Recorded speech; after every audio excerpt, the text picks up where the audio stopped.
He wanted her sister, so she married his father, a powerful mob boss. All Aurelia Hawthorne wanted was to finally be chosen by the man she loved. After 3 years by Julian Mercer's side, she believed this would be the night of the proposal. But in front of all of Boston's high society, Julian took her sister's hand and announced that he had always wanted her. Humiliated, Aurelia left without looking back. What she didn't know was that her escape would put her in the path of Valentino Devereaux, a dangerous man, powerful, and old enough to know exactly what to do with a broken heart. She would only find out too late that Valentino was Julian's father. And when the scandal came to light, Aurelia would understand that she hadn't just married a mob boss. She had married into the family of the man who destroyed her. Hi, I'm Lena. A special shout out to those of you watching Book 1 for free here on the My Stories platform, completely ad-free and uninterrupted. Chapter 1, The Night Her Name Disappeared. The ballroom in Beacon Hill smelled of expensive champagne and the perfume of people who never had to ask permission to enter anywhere.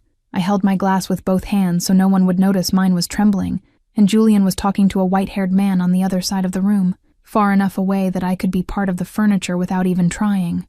I had spent the whole afternoon rehearsing the expression I'd make when he got down on one knee. I had even decided on the tone of my laugh, the tilt of my head, the way I'd say yes as if it were a surprise, when in truth I had rehearsed that moment so many times that I knew the name of the feeling before I felt it. It was one of those decisions that seem smart when you make them, and ridiculous once the dress is already on.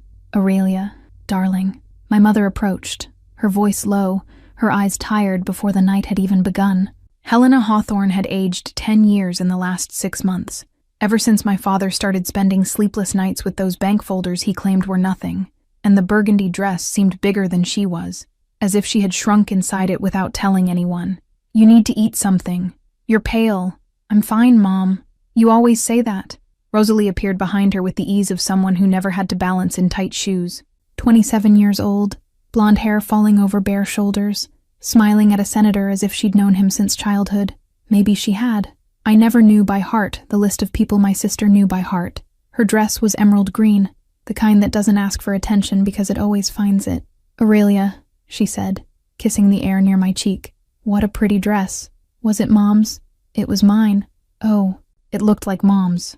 I smiled because the alternative was to cry. And crying in Beacon Hill is the kind of thing that becomes a story by the next morning. Julian turned in that instant, met my eyes from across the room, and raised his glass half an inch, and as if that were enough. I smiled wider. Idiot. The waiters began circulating with silver trays, and the man on the makeshift stage called for silence with that voice of someone used to being obeyed. Julian climbed the 3 steps, straightened his tie, looked at the whole room, and didn't look at me. I should have realized then. Good evening, he began, and his voice had a tremor I mistook for charming nervousness. Some of the most important people in my life are in this room tonight. It's no accident that I chose this moment to say something I've been carrying for far too long. My mother squeezed my elbow. I felt my heart rise to the roof of my mouth. I've fallen in love, I smiled. I started to take a step forward, with Rosalie Hawthorne. The step died before it happened. I heard my sister's name come out of my boyfriend of 3 years, mouth in front of businessmen, politicians, and a woman in a pearl necklace who couldn't hold back her gasp. I heard the whole room hold its breath. I heard the glass slip from my fingers, and the champagne run down the neckline of my dress, without my feeling the cold. The liquid was ice cold. I was not. Rosalie was beside the stage. The surprise on her face was rehearsed. It was a theater surprise, the kind you practice in front of the mirror until your jaw drops at exactly the right moment. She brought her hand to her mouth, looked at Julian as if she'd never thought about any man in her life. Julian came down the 3 steps toward her, not toward me. You knew, I said, and the words left my mouth before I authorized them. It wasn't loud. It was a dry question to my sister, 2 meters away, and she heard it. Aurelia, this isn't the time, Rosalie whispered, not looking at me. My mother grabbed my wrist. Her fingers were ice cold. Let's go home, Helena said. Now. No, I didn't want to leave through the main door. People who leave through the main door leave as a story. I wanted to disappear, and the terrace was to my left. The glass doors opened to the October night. I walked off without a goodbye, without an excuse, without looking back. My right heel went crooked on the 3rd step and I didn't fix it. I crossed the terrace, went down the outside stairs, and the Beacon Hill sidewalk welcomed me with the damp smell of fallen leaves and asphalt wet from cold drizzle. The air hit my face like a warning that came too late. I breathed for the first time in 20 minutes. That was when I saw him. Leaning against a black sedan parked at the curve, an older man watched me the way one watches a door close. Dark suit, petrol blue tie, onyx ring with the letter D engraved in white gold, gray at the temples, the rest still dark, gray eyes for everything else. He was 50, maybe more, with the posture of someone who learned early that no one needs to shout to be heard. He was completely still, and his stillness was of a different quality than everyone else's there. It wasn't waiting. It was choice. He said nothing, didn't move. He simply tilted his head half an inch toward the driver, a broad-shouldered man standing beside him, and the driver opened the sedan's rear door. "Ma'am," said the driver, his voice low, without inflection. "Would the lady like a ride home?" I should have said no. It was the answer every well-bred woman in Boston learns before she learns to walk. You don't get into a stranger's car on the sidewalk of a party where your name just became a joke. "Aurelia Hawthorne," I said, looking the older man in the eye. "That's my name, in case you want to know who you're doing this kindness for." He tilted his head another half inch. He didn't give me his name. I got into the car. The driver closed the door carefully, the click of the mechanism softer than anything I'd expected from a sedan that size. The older man walked around without hurry and sat beside me in the back seat. The interior smelled of dark leather, of something woody, expensive, and old, the kind of smell that takes years to settle into a place. The sedan pulled away down the narrow street, and I looked at my right hand and realized I was still holding the empty glass. I didn't remember picking it back up. He didn't speak, didn't ask where I lived. The driver seemed to know, didn't ask if I wanted to talk, didn't offer a handkerchief, didn't offer water, didn't offer any of those phrases people offer when they want you to feel better so that they can feel better. He simply existed beside me, in silence, and his silence asked nothing of me. Somewhere along Storrow Drive, I realized the driver was taking one more turn than he needed to. The way to Back Bay was straight. He was giving me time.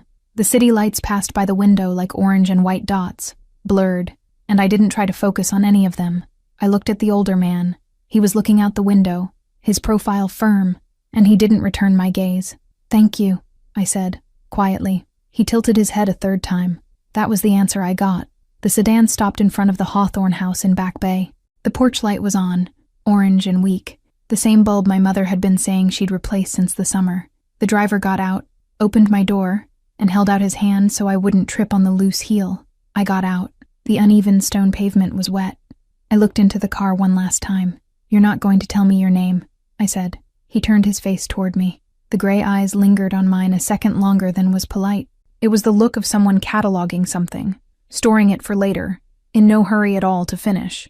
"Not tonight," he answered. His voice was low, controlled, unhurried, like the rest of him. The sedan pulled away before I could think of insisting. Margot was sitting on the porch steps when I turned around, in flannel pajamas, a winter coat over them, a bottle of wine I recognized as being from the corner store's special, and 2 glasses. She looked me up and down, saw the champagne stain running down the dress and the crooked heel, and opened her mouth. "Darling," she said, "I'm going to need you to sit on that step and drink this awful wine before I ask you literally anything, because from your face, I already have 80% of the story, and the other 20% I'd prefer to receive with alcohol in my system." I laughed. I don't know how, but I laughed. I sat on the step beside her.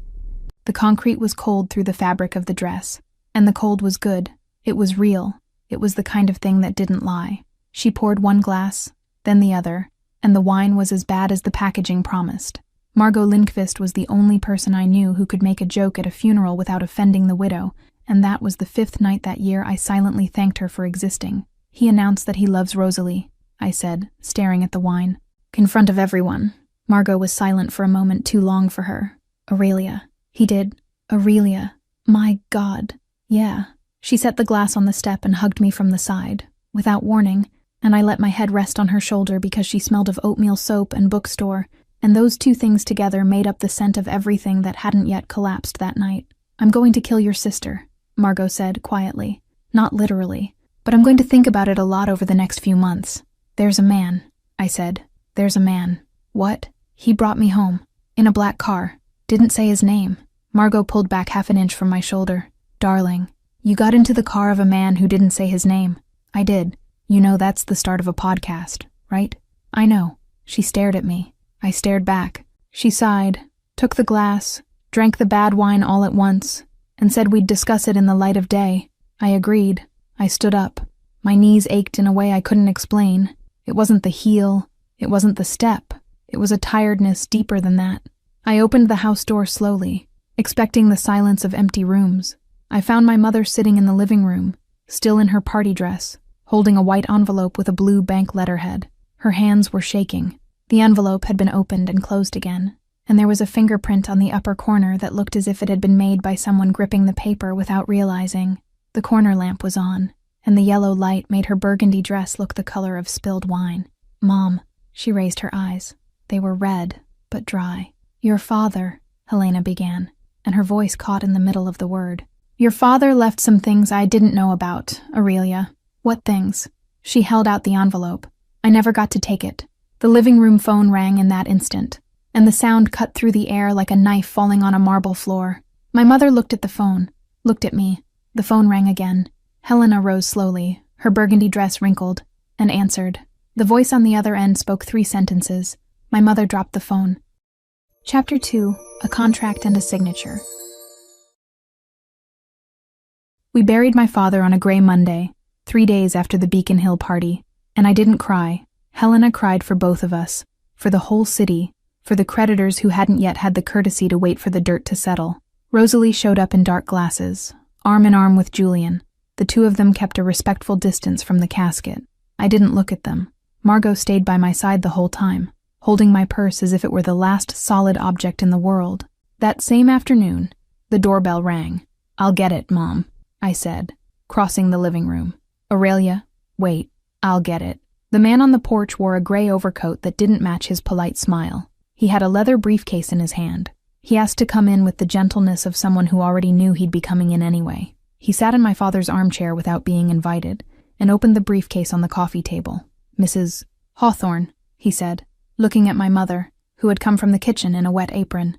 I'd rather not be here today, believe me, but some of your late husband's debts came due 3 months ago, others 6, and the interest doesn't wait for morning, unfortunately. He pushed a sheet of paper across the table. Helena read the number written there, and sat on the arm of the sofa, as if her legs had given up holding her. That can't be right, my mother said.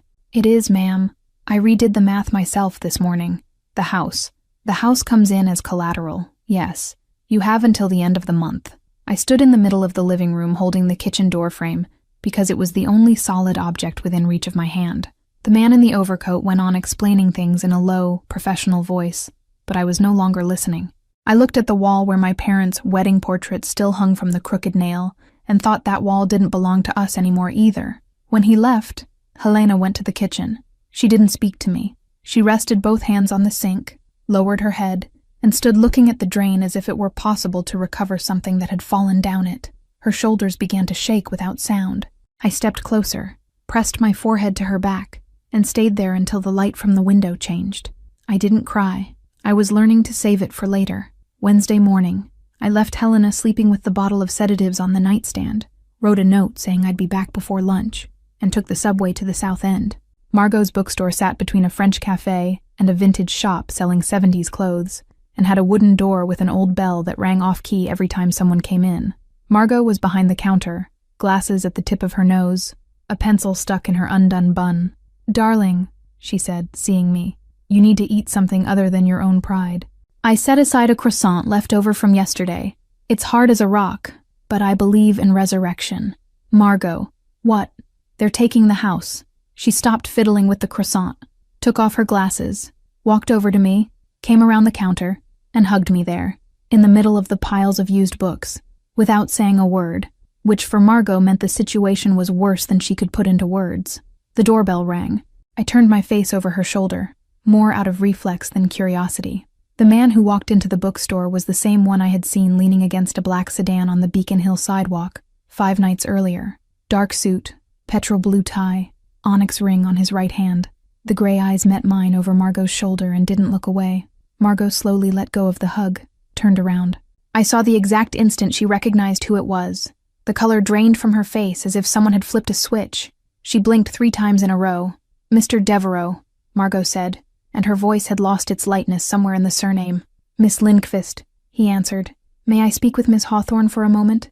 "Miss Hawthorne can decide for herself," I said, before Margot could answer for me. He tilted his head half an inch. That small gesture, identical to the one on the sidewalk, that served at once as a greeting and as agreement. "Valentino Devereaux," he said, offering the name now, without extending his hand. "I'd like to talk with you about your situation. I have a car outside. My situation isn't a public matter, Mr. Devereaux. It isn't, but the creditor who was at your house yesterday works, ultimately, for me. I found out late in the afternoon." Margot grabbed my wrist beneath the counter, squeezed 3 times, our code for when someone is about to do something stupid. "I'll listen," I said to Margot, without looking at her. "Darling, I'll listen, Margot. Just listen." She slowly let go of my wrist. The man stepped back toward the door, held the bell so it wouldn't ring, and waited for me to go ahead. The car was the same black sedan. The broad-shouldered driver was the same, too, but now he had a name. Valentino Devereaux introduced him as Theo Caney before I got in. Theo opened the door with the same ceremony as the other night, and this time he said, "Mrs. Hawthorne," in a way that didn't sound intimate, but rather trained in respect. "Mr. Kane," I answered. "Theo is fine, ma'am. Aurelia is fine."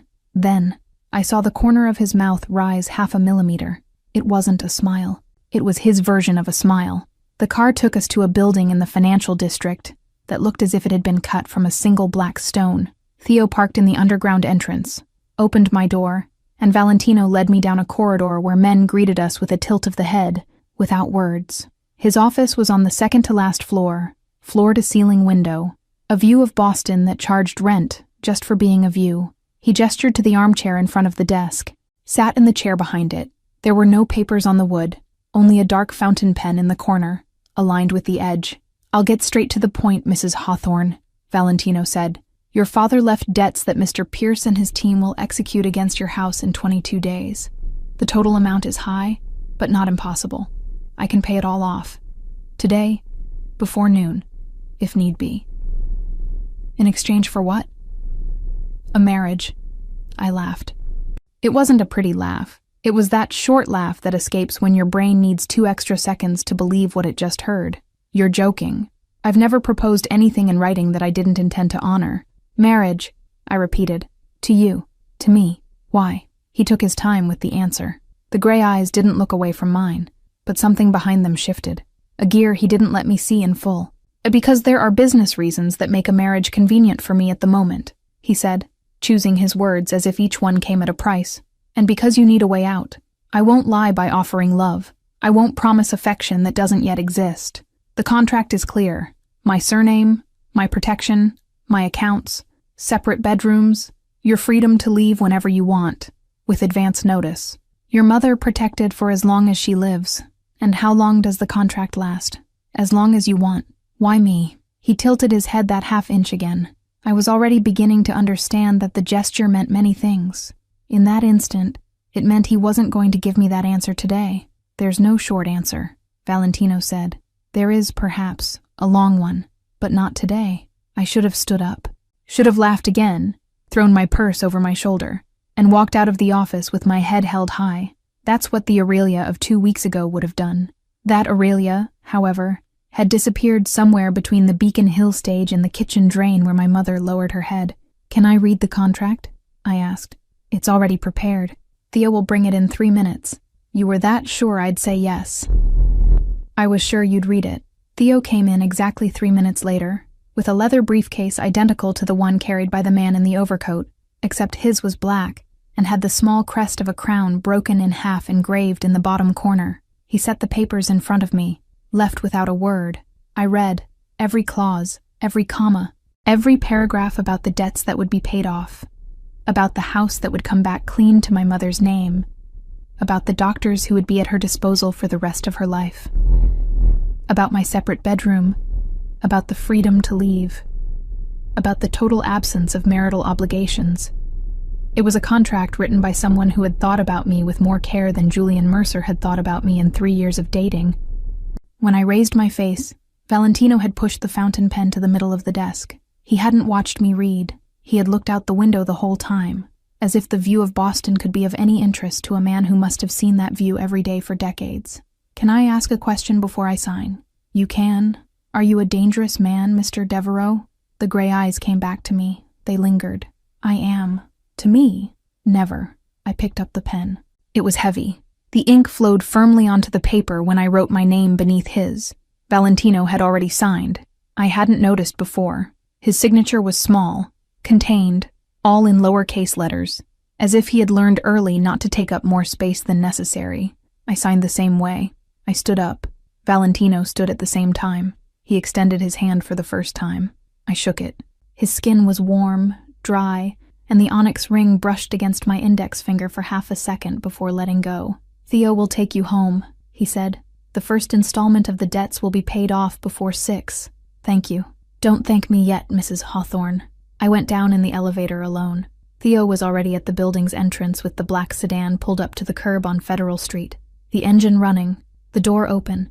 I crossed the sidewalk in a single stride, because stopping to think now would undo everything I had just done.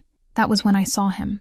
On the other side of the street, crossing at the crosswalk with his coat collar raised against the wind, Julian Mercer stopped in the middle of the intersection. He looked at the black sedan, looked at Theo leaning against the bodywork, with that posture only a boss's bodyguards have. He took 2 more steps across the crosswalk toward the car and stopped again when he saw the small crest of the crown broken in half engraved on the door. And then he looked at me, standing on the sidewalk, in front of the Devereaux building, with a leather briefcase under my arm. The color drained from Julian's face in a way I had never seen drain from anyone's face. He opened his mouth as if to shout a word. He didn't shout. Theo opened the car door a little wider. "Ma'am," he said quietly, "we'd better get in." I got in. The door closed. The sedan pulled away, and through the rear window, as the car turned right at the corner, I saw Julian Mercer still standing in the middle of the crosswalk with his mouth open and his eyes wide, watching the crest of the broken crown disappear down the avenue as if that crest had just told him a name he had spent his whole life pretending not to know. Chapter 3, Separate Bedrooms, Same House. The registry office in Cambridge had a ceiling too low for the size of the decision I was making inside it. It was a room with yellow walls, water stains along the baseboard, a wilted plant in the corner no one had watered the week before, and a wall clock that ran 2 minutes fast. Valentino arrived in a black suit and petrol blue tie, and greeted the judge by his first name with the ease of someone who knows everyone who matters. I wore a pearl-colored dress that Margot had chosen in silence the night before, after downing 2 glasses of wine and saying only, "Darling, if you're going to marry a man of that magnitude, at least don't marry in black. Black we save for the funeral." The ceremony lasted 8 minutes. I counted. I watched the fast-running hand circle the face 8 times, while the judge read sentences that seemed not to have been written for anyone in particular. Valentino said "I do" without hesitation, with a calm bordering on boredom, and for a second I wished I had the courage to hesitate, just to feel something. I didn't. I said, "I do," in the tone of someone confirming a delivery address. The judge asked for the rings. Valentino took a discreet case from his inner pocket. Dark leather, no inscription. Inside, a thin band in white gold. Simple, no stone.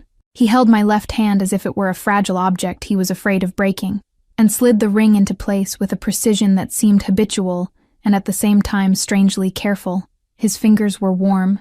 I hadn't expected that. I don't know why, but I had imagined that a man like him would have cold hands. "You may kiss the bride," said the judge, in the monotone voice of someone who repeats the phrase 15 times a week. Valentino looked at me. The gray eyes settled on mine for 2 whole seconds, and I saw, in that instant, that he was giving me the chance to refuse. All I had to do was not raise my chin. All I had to do was look away. I raised my chin. He pressed his lips to the corner of my mouth, not to the center. It was a gesture that didn't quite become a kiss, and even so, it made me hold my breath. He smelled of something woody and expensive, and beneath that there was something much older, that I couldn't name and that stayed with me inside the car the whole way. When he pulled back, I realized I had drawn the air too long into my lungs. "Mrs. Devereaux," said Theo, from the corner of the room, as if announcing my entrance at a ball. Valentino turned his head toward Theo with the slowness of someone registering a provocation he'd answer in silence later. Theo held the gaze 3 seconds longer than any employee should, and opened the door for us to pass. The car was waiting at the curb. Black sedan, discreet crest on the side, a crown broken in half that I had begun to recognize without quite knowing what it meant. Valentino opened the rear passenger door before Theo could do it, waited for me to get in, sat beside me without hurry and without ceremony. The drive to Brookline was silent. He looked out the window with the rigid profile of someone who has seen the city far too many times to be impressed. I looked at the ring. The late afternoon light came in obliquely through the glass and settled on the white gold, a quiet color, without excess shine, that called no one's attention. Exactly as he had planned, it occurred to me. The mansion appeared at the end of a lane of old trees, the kind that must have watched 3 generations of the family come and go through those gates. The house was dark stone, with tall windows reflecting the lead-colored sky, and a marble staircase at the entrance over which hung an iron lantern. It wasn't ostentatious in the way I had feared. It was heavy in a way I hadn't expected, the weight of things that have existed for a long time and don't need approval. Theo opened the door. Valentino extended his hand to help me out, and this time I took it. "Welcome," he said, without emphasis, as if the word were just a practical greeting.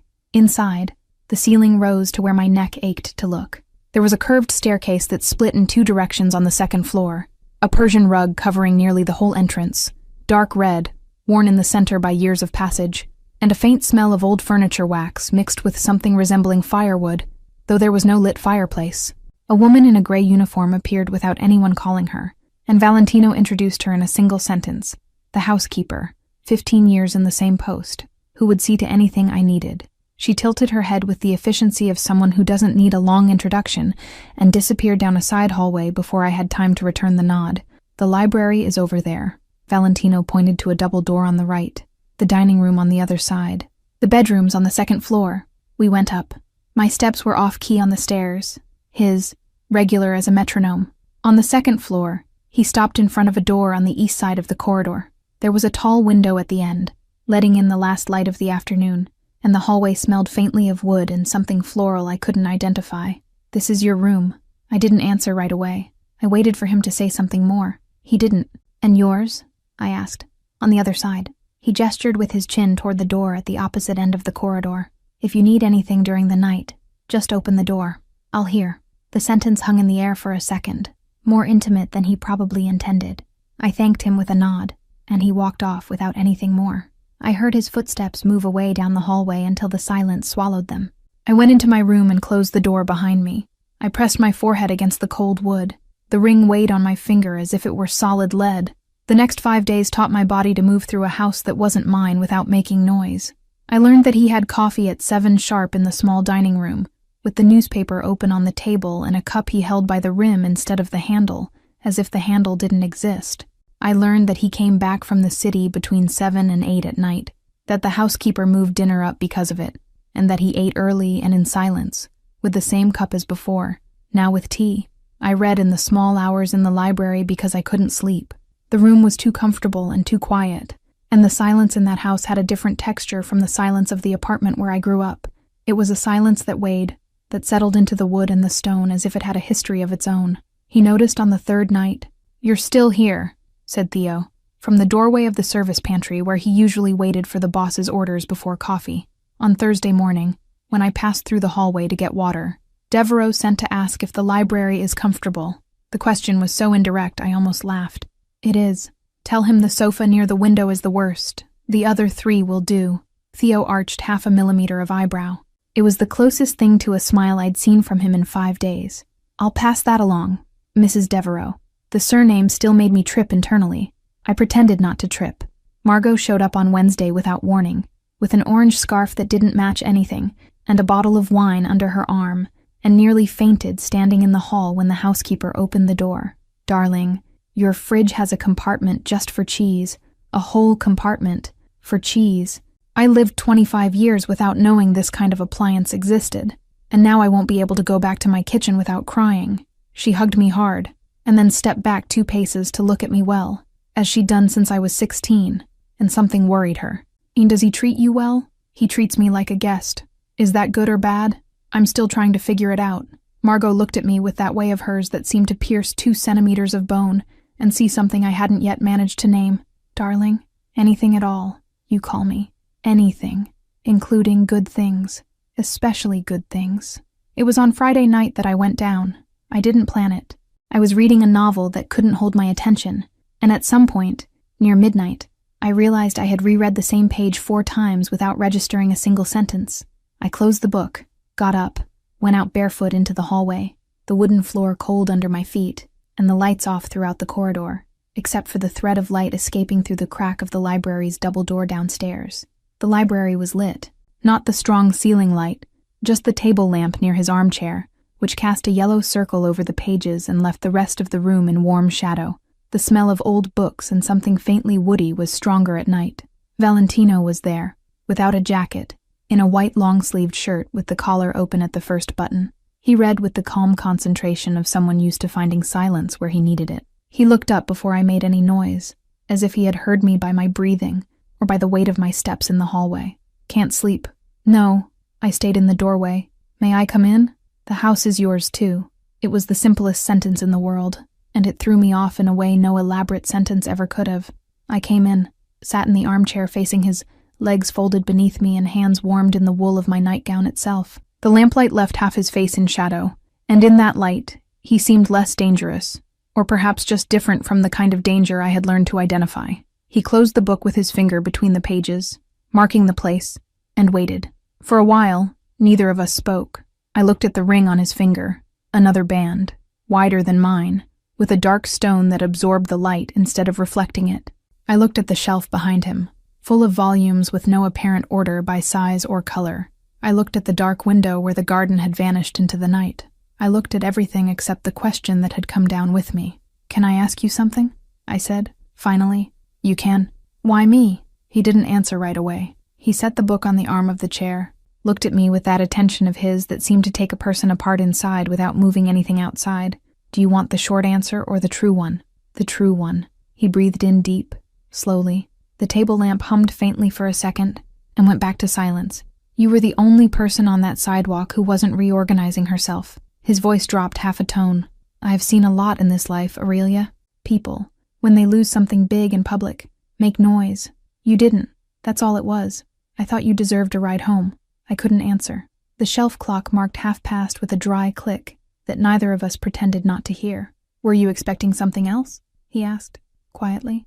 "And I was expecting an answer with figures." He half smiled, just with the corner of his mouth, the way of someone who hasn't smiled in a long time and no longer trusts his own expressions.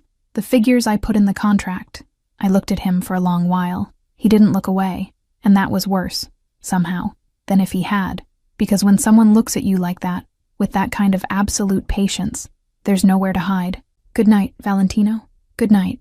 I went up slowly, barefoot in the cold hallway, my heart beating somewhere that wasn't my chest. I closed the bedroom door, sat on the edge of the bed.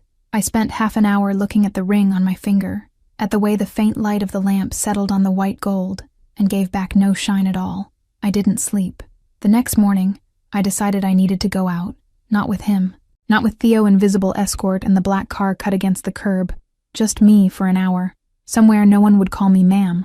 Margot had mentioned a new gallery on Newberry Street, one of those that open between a boutique and a cafe and seem to exist only for those who know they're there. I put on dark pants, a cream silk blouse, a gray wool coat that closed snugly at the neck. I went down without making noise. I told the housekeeper I'd be back before lunch, in the firm voice of someone used to answering to herself, not to houses with bars on the gates. I caught a cab on the street. I didn't see, in the cab's rearview mirror, the black car that peeled away from the curb 2 seconds after the gate closed. It wasn't Theo's. Chapter 4. Gunshots on Newberry Street. The gallery sat in the middle of Newberry Street, with a glass facade and a name in thin letters that I didn't even register properly as I went in. It was the first thing I was doing alone since the ceremony at the registry office, and normality had the strange weight of clothing that no longer fit. I walked among the canvases, trying to remember what it had been like before, when a Saturday afternoon was just an afternoon, and Aurelia Hawthorne was just a woman who liked oil on canvas and bitter coffees. The clerk greeted me from across the room, not recognizing anyone but a customer, and for an instant that was a relief. I stopped in front of a canvas in shades of petrol blue. I thought of him without meaning to. The color of the suit, the color of the tie, the color of his silence when he looked at me too long. I smiled to myself with a dry irony.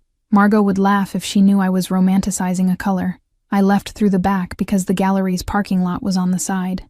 The afternoon already had that golden tone of late October, and the Boston wind cut between the buildings with its same old rudeness. As I turned the corner of the building, I noticed the cab was no longer there. In its place, a white van with the side door open.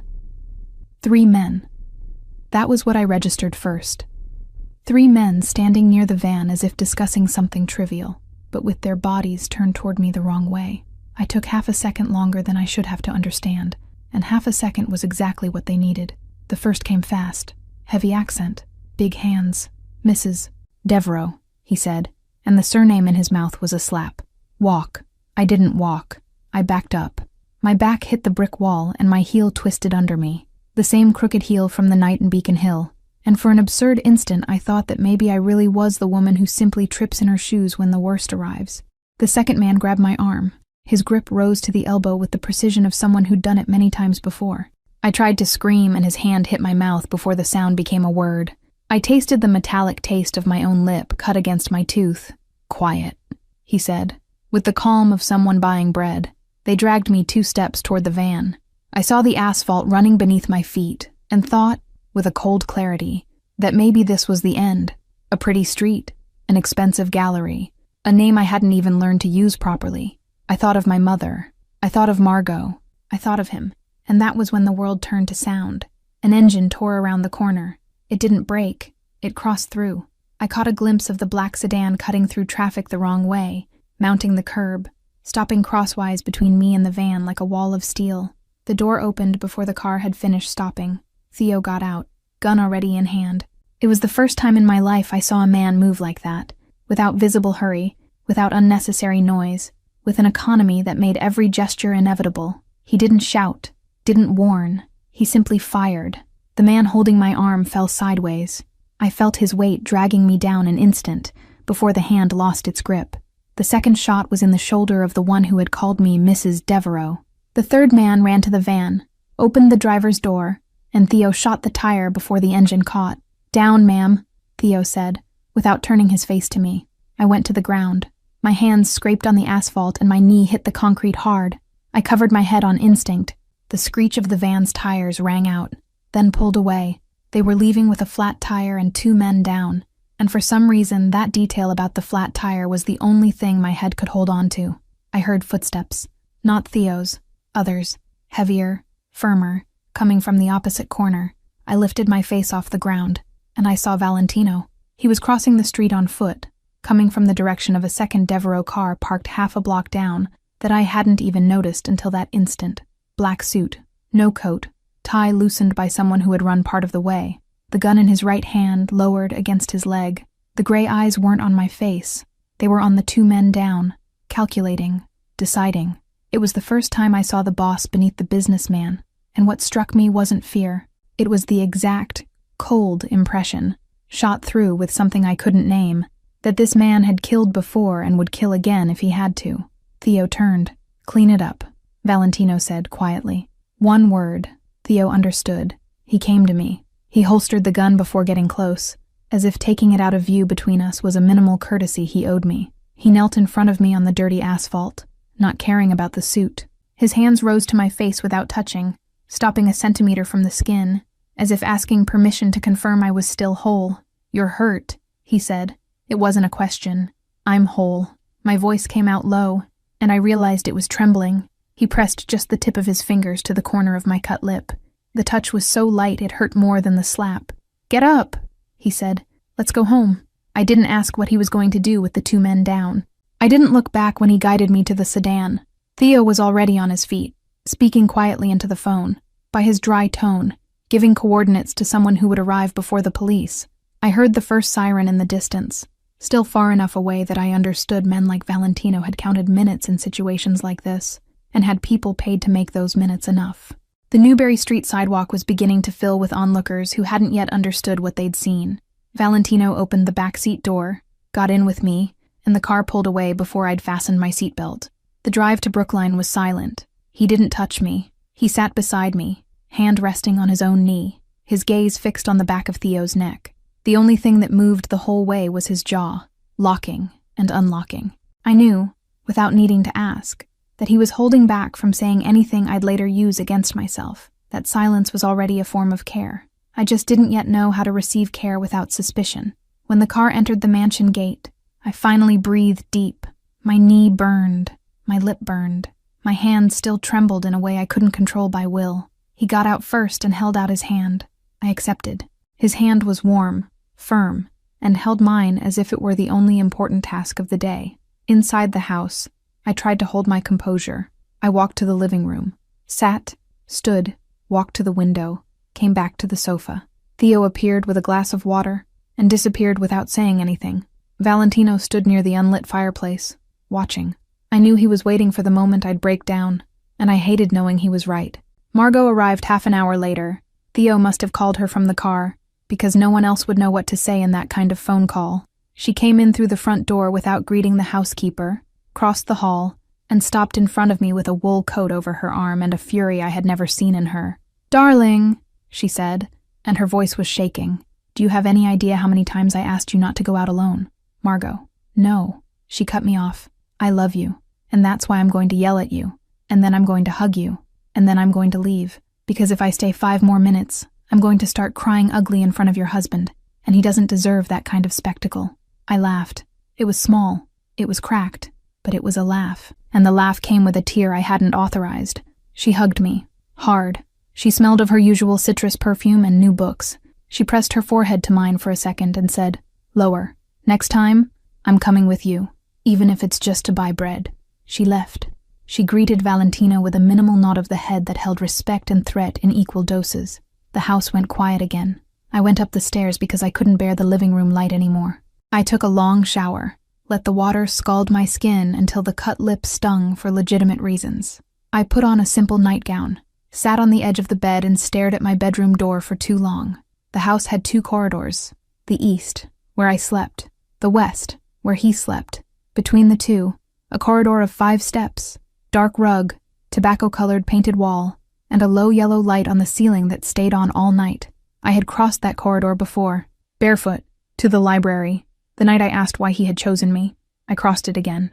The study door was ajar, and the warm light of the desk lamp escaped through the gap as if waiting for me. I pushed it slowly. He was sitting in the leather armchair with his back to the door, elbows on his knees, his head lowered between his hands. He had taken off his jacket. The white shirt was wrinkled at the elbows. On the desk, the gun disassembled into 3 pieces and a dark cloth. It seemed, for an instant, that he had stayed there like that ever since I'd gone up. He noticed my presence without turning. "You should be sleeping." "I can't," I said. He turned. The gray eyes came first to my lip, then to the scraped knee showing beneath the hem of my nightgown. Something in his face hardened. "Not at me." "Sit," he said, gesturing to the armchair across from him. And I didn't come to sit. I crossed the rug, stopped a step from him. My hands weren't trembling anymore. "I can't keep pretending this contract is just paper," I said.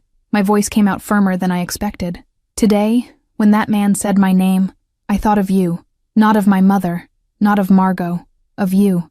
And that scares me more than the van scared me." He looked at me for a long while. I saw in him the thing he never let show, the brief hesitation of a man deciding between 2 difficult truths, knowing that choosing one would break the other. He stood in front of me, tall, in silence.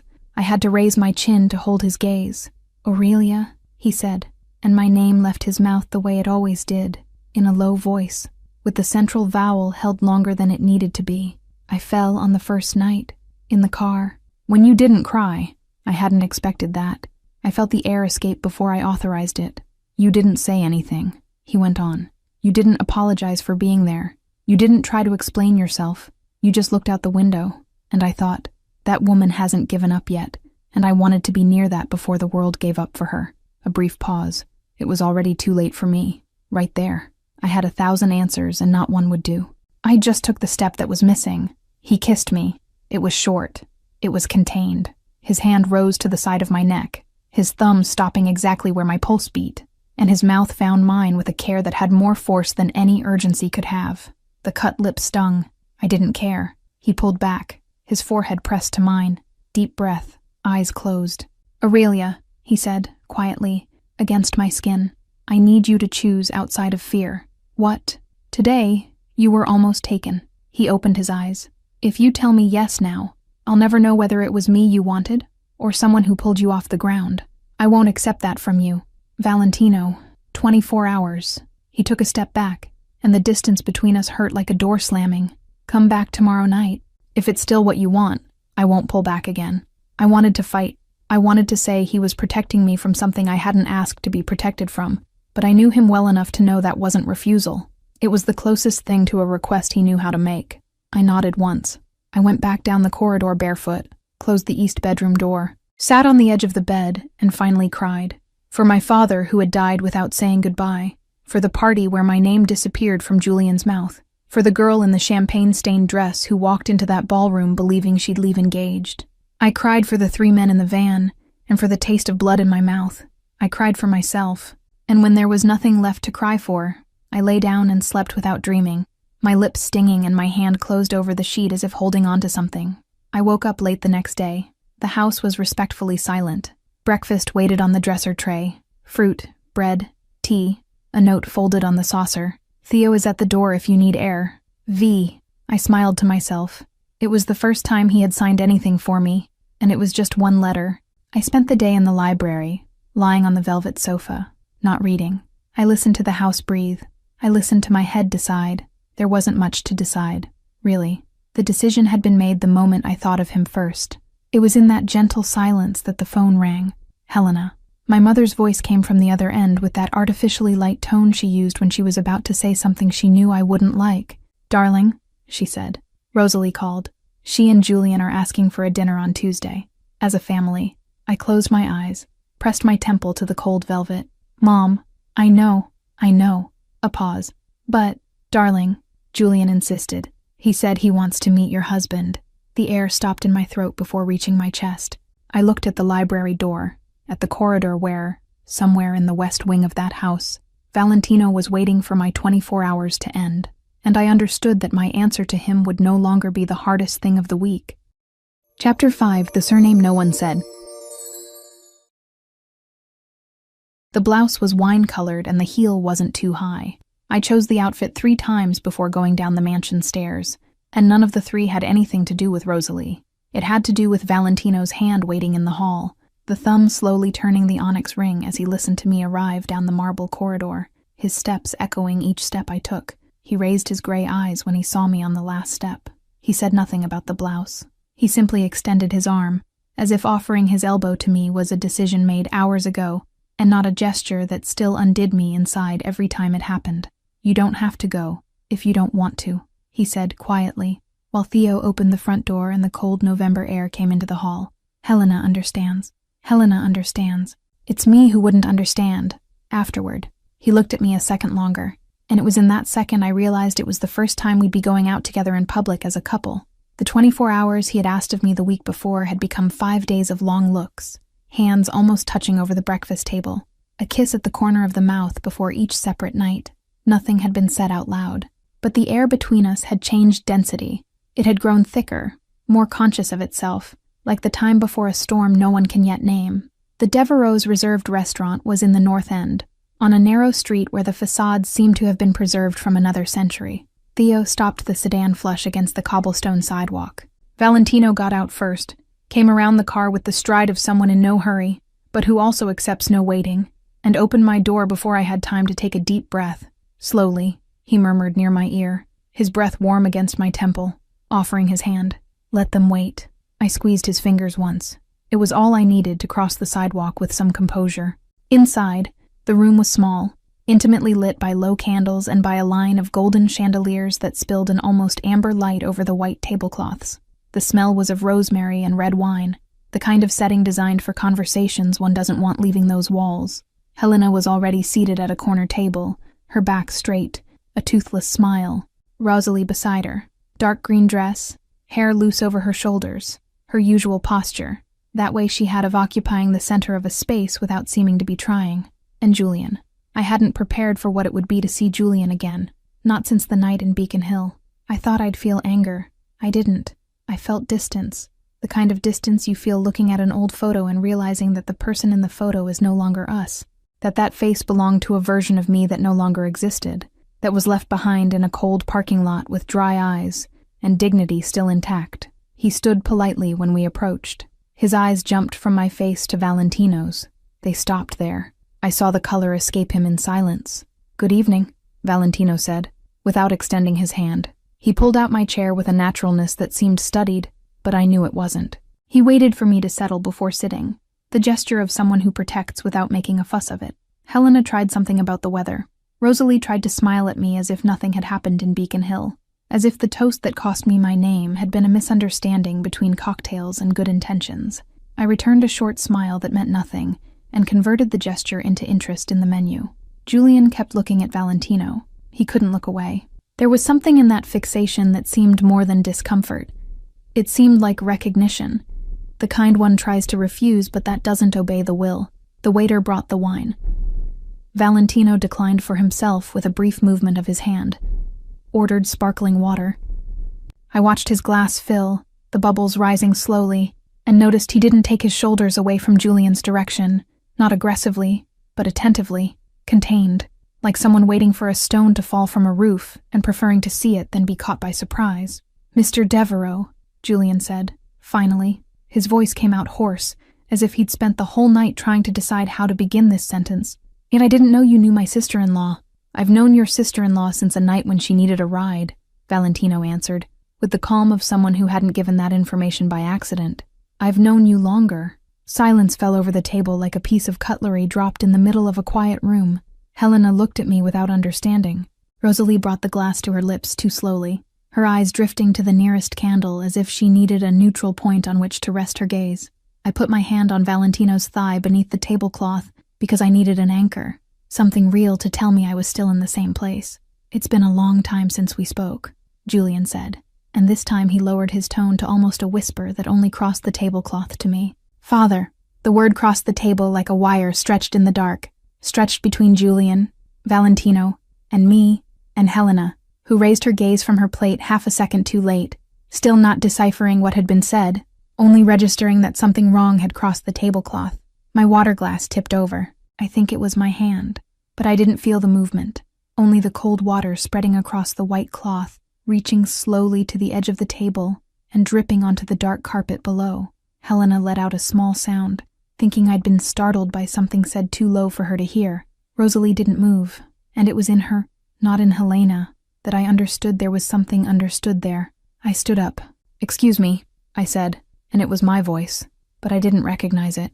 I crossed the room without looking back, without meeting anyone's eyes, dodging chairs and waiters who stepped back slightly out of my path. I pushed open the restaurant's glass door. The north end sidewalk was cold, the wind coming down the corridor between the buildings with the smell of wet stone and harbor salt. I went to the corner. I leaned my shoulder against an iron post and breathed deep. Once, then again, hoping the second would be better than the first. It wasn't. 5 seconds later, I heard his footsteps. Valentino stopped a meter from me. He didn't try to touch. Didn't try to explain before I asked. He stood there, on his feet in the cold with his dark jacket and his hands at his sides, waiting like someone who understands that certain silences need to be filled by the right person at the right time. "Ask," he said. I looked at him. The streetlights cast a half circle of yellow over his face, leaving half in shadow. The gray eyes seemed darker than usual, more closed to the world, and more open to me at the same time. "And how long had you known?" "That he was with your sister, since the night in Beacon Hill. I saw him through the terrace's glass doors as he climbed onto the stage. I was on the sidewalk, waiting for a meeting that would end across the street, and I recognized his profile even before you ran out. And you didn't tell me." "No." "Why?" He swallowed once. His throat moved slowly, the only visible sign that there was something costing more than it seemed. "Because I didn't know how to tell you without it seeming calculated. You'd think I had gotten close to you to get to him. And that wasn't it, Aurelia. It never was. How did he become Mercer? It was his mother's surname. She and I didn't marry. She left me while still pregnant, took the boy, moved cities, registered him under her name. When I found him, he was 11. I tried for more than a decade. I showed up wherever I could show up. I left when they asked me to." He pulled further and further away. "Did you give up?" "I stopped showing up where I wasn't wanted. It's not the same thing." I looked at the dark asphalt between the two of us. A cab passed slowly, and the driver gave me a look that registered my dress and moved on, indifferent. The city wasn't interested in my night, and there was something almost liberating in that. No one there knew what had just happened inside that restaurant. Were you going to tell me? This week, Valentino said, without looking away. I meant to take you to the beach house at the weekend and tell you there. I thought you needed a calm place. Enough time to ask questions without a whole table of family waiting on the other side of a door. I got the timing wrong, by days. And if I'd never run into Julian again, if Helena had never set up this dinner, I'd have told you anyway. He didn't hesitate. Not to clear myself, so you could choose with the truth in your hands. I narrowed my eyes. There was no tear there, and that scared me. I had learned, in recent months, that my tears were a reliable thermometer. Their absence meant I was thinking, not feeling, processing, not yet suffering. Inside, however, something spun too fast. 3 years with Julian, 3 years in which he had a hidden father he called something else, and I never knew. Each memory now gained a double bottom, and the double bottom hurt more than the first. The suffering would come whole later, probably at 3 a.m, when there was nothing left to do but let it pass. Take me somewhere, I said. Not to the mansion, not yet. Theo was already at the corner with the car. I didn't ask if he had heard anything. By the way, he held the door without meeting my eyes. By the deliberate care with which he looked straight ahead as he got into the car, he had. Valentino settled beside me in the back seat and stretched his hand out into the space between us, palm up, fingers slightly open. He didn't ask me to take it. He simply left it there, quiet and available, like a sentence that doesn't need an immediate answer to be true. I looked out the window for about an hour while Boston faded away. Route 1A rose along the coast slowly. The sea began to appear between dark trees, patches of white light breaking on the more distant horizon. The air inside the car grew saltier, colder, cleaner than the city's. At some point, without quite deciding to, I took his hand. I felt the onyx ring against my finger, the cold metal slowly warming, and for some reason I couldn't explain to anyone. It calmed me. And what was her name? I asked, quietly. His mother, Lyra. Did you love her? I believed I did. In my early 20s, when I still confused intensity with love. Today I know it was something else. I wanted to be a father before I was a man. That disorganizes everything. The order, the judgment, the people you drag along with your mistakes. I laughed without sound. It was a bad laugh, but it was a laugh, and he seemed to notice, because his fingers squeezed mine once. You think I should be angrier. I think you have the right to whatever you feel, including anger tomorrow, if it's slow to arrive. The house appeared on a sharp curve, the sedan's headlights sweeping the dark wood facade. The porch had the yellow light on, that iron lantern that swayed lightly with the sea wind. Theo got out first, opened the car's rear door, carried my small bag without saying a word. Inside, the house smelled of old wood and sea air. Valentino lit the fireplace in the corner of the living room, and the first flames caught slowly, orange and restless, licking the wood as if they too needed time to make up their minds. I stood in the middle of the living room with the wine-colored blouse wrinkled at the waist and my shoes still on, and realized I was tired with a tiredness that didn't come from the body. It came from carrying too many questions in a single dinner, from pretending to hold myself together on a floor that had given way beneath me. I'm going to the bedroom, I said. He nodded. He gestured with his chin toward the corridor, the firelight drawing long shadows on the wall behind him. The one on the left is yours. I looked at the one on the left, then at the one on the right. I thought of the mansion corridor, of his study at 3 a.m, of the first time I said out loud that the contract wasn't just paper, and he stayed silent before kissing me once with all the restraint he carried. I crossed the corridor barefoot. I pushed open the door of the room on the right. I'm sleeping on this side tonight, I said, without turning toward him. You decide whether you come or not? I didn't wait for an answer. I went in, closed the door behind me, took off the blouse, put on one of his shirts that had been hanging on a hook behind the door since that first weekend in October, and sat on the edge of the bed. The fabric smelled of him, something dry, like cedar and cold air, the kind of smell that enters through memory before passing through reason. I counted the seconds without meaning to. 3 minutes later, I heard footsteps in the corridor. They stopped at the door. They didn't knock. I waited. The door opened slowly. Chapter 6. The Name She Chooses to Use. I woke before the sun. Valentino slept on his side, his arm across my waist, his face younger than the man who had dined in silence the night before. His shirt was folded on the chair beside the bed, in his usual methodical way. Mine, his, actually, white cotton smelling of cedar, I was still wearing, the sleeves covering half my hands. The onyx ring rested on the nightstand beside my simple ring, 2 dark circles on the light wood. I got out of bed without making noise. I put on the previous day's pants, ran my fingers through my hair, went to the porch.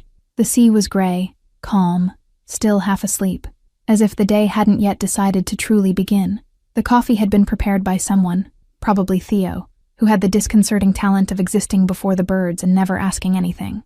I poured myself a mug, sat in the wooden chair, leaned the back of my neck against the cushion, and stayed there listening to the sound of the waves breaking low down below, a rhythm with no intention at all. I thought of Julian. It didn't hurt. I thought of Rosalie seated at the table with the glass to her lips, knowing everything for weeks, because she had to know. She always knew everything before me. That didn't hurt either. What I felt was closer to tiredness than to hurt, like when you set down a weight that has hurt so much that relief arrives before the missing. The porch door creaked. Valentino appeared barefoot, white shirt open at the first 2 buttons, light linen pants. No suit, no watch, no ring. His gray hair slightly mussed, a faint shadow on his face. I saw for the first time the whole man, without any of the layers he wore in Boston, without any of the shields he put on before leaving the house. He sat in the chair beside mine. He didn't speak. He simply left his hand open on the arm of the chair, near mine, the gesture small and deliberate like everything he did. "What are you going to do with him?" I asked, after a while. "I'm going to cut him out of the business, not out of revenge, for protection. As long as he's near the accounts, he'll be near you. And, as a father," Valentino took his time. The wind shifted a little, bringing the smell of seaweed and salt. "As a father, I've already failed so much that I no longer have the luxury of failing again. I'll let him live the life he chose. If one day he asks, I'll pick up the phone. Not before." I nodded slowly. "My mother's house," I said.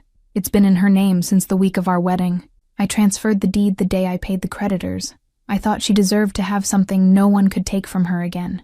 The mug nearly slipped from my hand. "You never told me that. It wasn't to be told to you.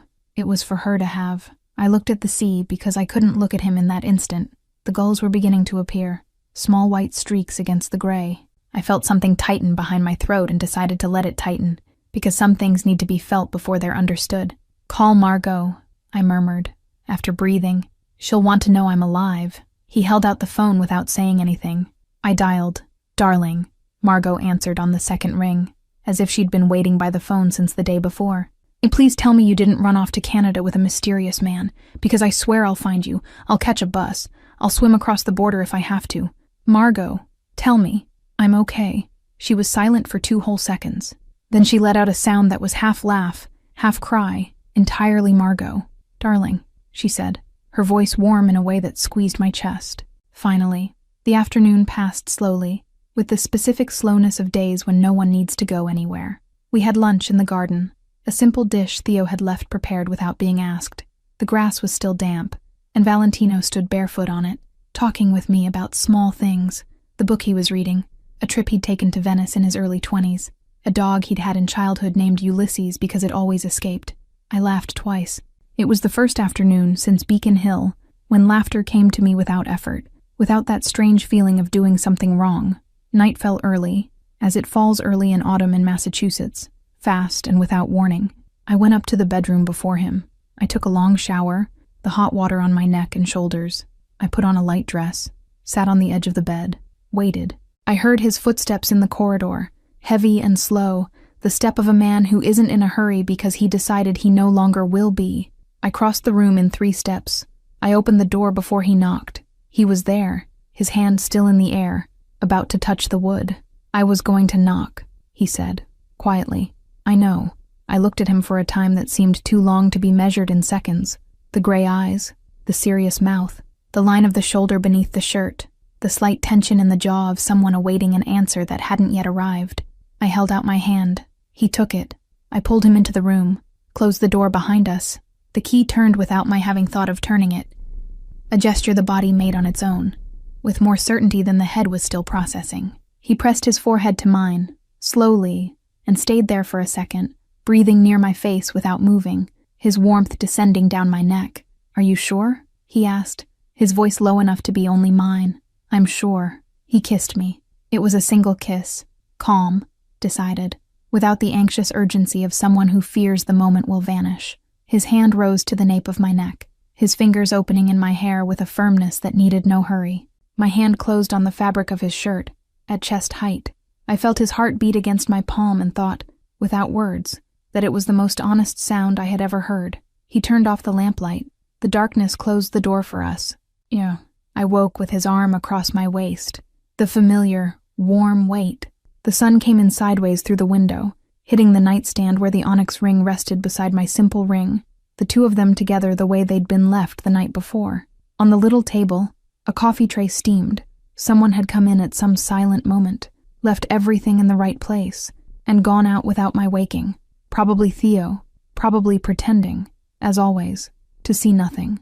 Valentino was watching me. He must have been awake for a while, his eyes open and calm, without the weight they carried in Boston. "Good morning," he said. "Good morning." He brushed a strand of my hair from my face. His thumb stayed a second longer on my cheek, the touch light as a question that didn't need an answer.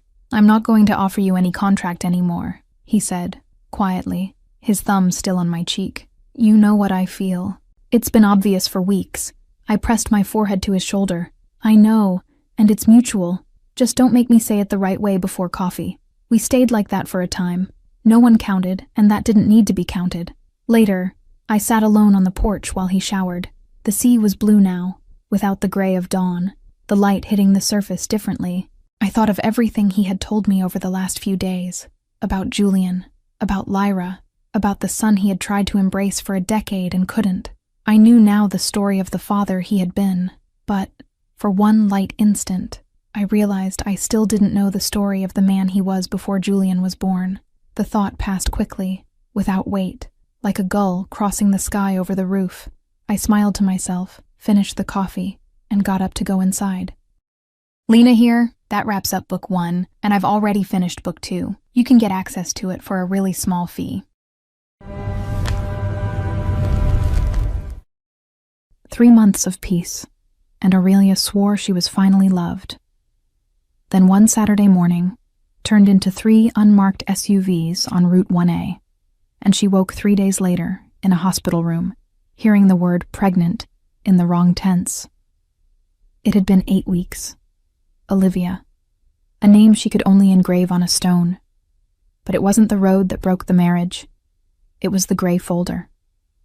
It was Valentino knowing the name of the guilty party and holding that name for 10 days, going down the stairs every dawn instead of going up to her, deciding alone which version of the truth she deserved to receive. And when she finally tore the name from his mouth, it was the last name that could fit at that table. Someone from the inside. Someone she had tried to embrace once. Someone she loved and never saw again. The cold rose up the back of her neck, the disgust of having trusted. Her stomach turning at the feeling that the greatest betrayal hadn't come from outside. It came from him. And what if the man she chose is the same one who opened the door to the tragedy? And what if she got pregnant by a man who chooses how to protect and whom to protect? And what if the love that united them is now what separates them forever? Whoever sent the 3 cars shared his blood, and what Valentino did to that someone, at that corner table in the North End, she still doesn't know. Like I said, that was just a taste of book 2. To watch it uncensored, just click on the first link here in the pinned comment. I'll see you on the other side in a few seconds. Remember, just click on the first link down here in the comments, and book 2 complete, no ads, no interruptions, will already be available for you. It's very simple. Book 2 is something I'm loving making. You're loving it too, so I promise there will be more. It's where you find increasingly spicy stories, a true dark romance. And precisely because this version is getting more and more heated, the video isn't well accepted publicly on YouTube. This closed environment is where I can actually share my essence and where I feel free to do my best work for you. More news coming soon. I'll be waiting for you on the other side. Unfortunately, many people have been downloading our audio, effectively copying the entire story, and simply reposting it on YouTube. If you want to watch the original story and be the first to receive the next ones, search for My Stories by Lena on YouTube to get the best dark romance content. Remember, The official channel is My Stories by Lena on YouTube. I'll be waiting for you there. Congratulations! Your purchase has been confirmed, and you now have full access to books 1 and 2 of all our stories, completely ad-free and uninterrupted. Everything is available on the My Stories platform, from Mafia Romance and Billionaire Romance to our spicier tales. This content is ready for you now, with new episodes added daily. Access is simple. Just log in using the same email address you used for your purchase. A confirmation has also been sent to that same email. The My Stories platform is very simple and intuitive. Each image represents a story. If it has a book 2, just click and press play. Everything is already unlocked for you. You can also rate each story, leave a like, and write a comment. Your feedback will be visible to all our other subscribers. This is our romance universe, so please feel free to interact. From this moment on, this is officially your home for romance stories. Just head over to mystoriesromance.com and press play. Welcome to the family.